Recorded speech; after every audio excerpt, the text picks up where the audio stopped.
Welcome to Pioneer Headlines. I'm Michael Sadler. And I'm Bryce Harwich with Billy Stewart on sports. The pandemic has not hindered growth in Gallatin. More than 6,500 new residential housing units are either waiting for approval or are under construction, according to city figures.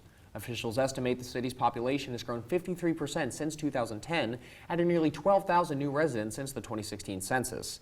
The head of Sumner Realtor says many home buyers are moving to the area from other states because of Tennessee's low tax rates and good schools.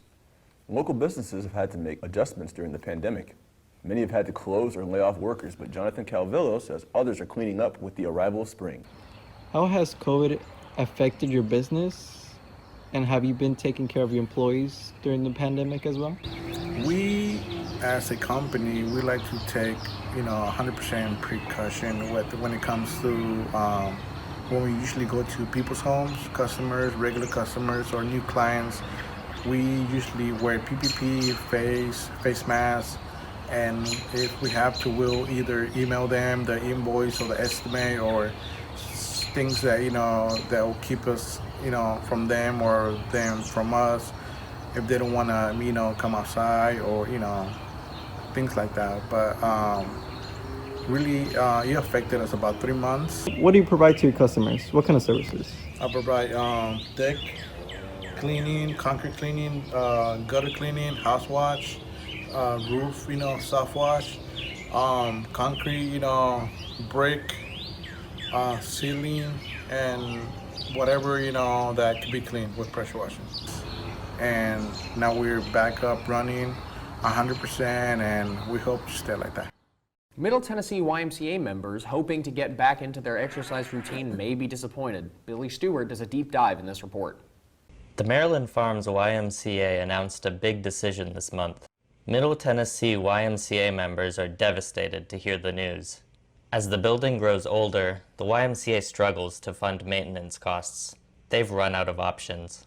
The YMCA has decided to sell the Maryland Farms Y property in the year 2022 and use the money to renovate and expand the nearby Brentwood YMCA. I grew up going to the YMCA, so that's really hard. I remember taking swim lessons here, so that's really hard to know that those pools are no longer going to exist. I think it'll hit the community pretty hard because it's such a large center and has served so much of the community for so long, but it's kind of exciting to know that they are doing things to other centers to make them more modern and up with the rest of other gym facilities in the area. So that's exciting, but it is still sad to lose something that's been part of all of our lives for so long. The tough decision has already been made, so how will this affect the many employees at this facility? Employees at the Maryland Farms Y will have priority when applying for other YMCA jobs. There won't be a tennis facility in the expansion plan, so tennis workers may find themselves out of luck. Hopefully the new expansion will be able to retain the spirit of the Maryland Farms YMCA.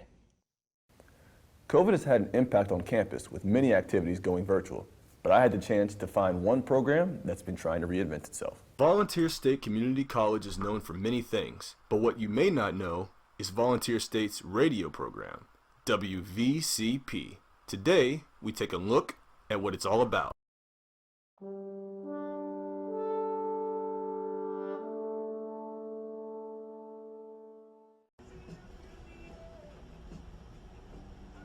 We spoke with different people in the program and got their thoughts. I've been here for about 6 months now, and I really enjoy being here. I enjoy seeing what the students are doing, because I was once in their shoes, and I'm learning still, just like they are, just like they're learning, and it's fun to learn all aspects of radio, and I look forward to continue to contribute and give back to the radio station that I got my start at. We found out about the jobs that are handled within this station. My name is Jessica Meyer, and I'm a student here at Ball State Community College, and I'm taking the radio productions class here at the radio station. I'm also a volunteer, and I do voice tracking for the radio station, which is pre-recorded segments for a radio show that will air later on. And finally, we wanted to figure out what they wanted to gain from this program. I've learned how to set up audio podcasts and I've learned how to create commercials and mingle with sound effects and how to just get information across on a radio station. We then had a small conversation with the one behind it all.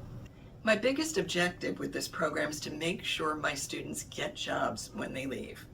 I want them to be professionals. I want them to have the joy of the industry. I want them to understand how the industry works.